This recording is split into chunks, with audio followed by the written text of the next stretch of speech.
Dans le but d'attirer l'attention sur l'importance de cette discipline dans le développement de la connaissance, l'UNESCO a proclamé le 14 janvier Journée mondiale de la logique.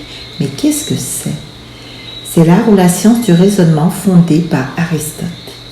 La logique dite formelle détermine la validité des opérations de l'esprit. Aristote établit les règles du jugement formellement correctes indépendamment de son contenu.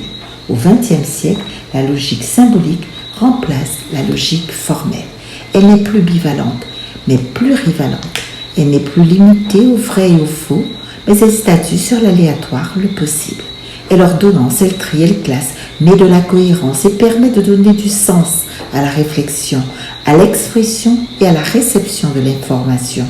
Tout cela parce qu'elle utilise le référentiel de la méthode et de la rationalité.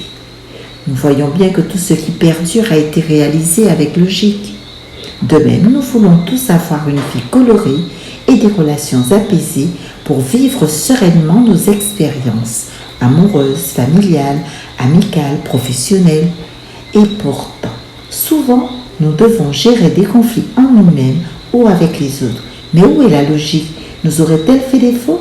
C'est peut-être nos émotions qui nous jouent des tours en s'emparant des commandes de notre manière d'interagir avec l'autre.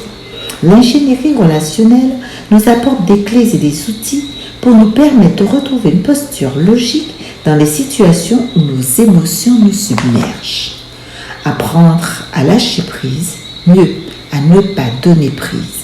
Sortir de l'agacement ou de la colère en tenant compte de la différence de l'autre, en acceptant son point de vue. Comprendre que l'autre est autre dans sa façon d'être au monde, légitime dans sa manière de penser, c'est ce qui construit l'altérité. Au-delà, c'est ce qui permet à chacun de retrouver sa liberté de décision, bien sûr, dans le respect des règles. Alors, restons logiques, apprenons à ne pas prendre pour nous ce qui n'est pas nous.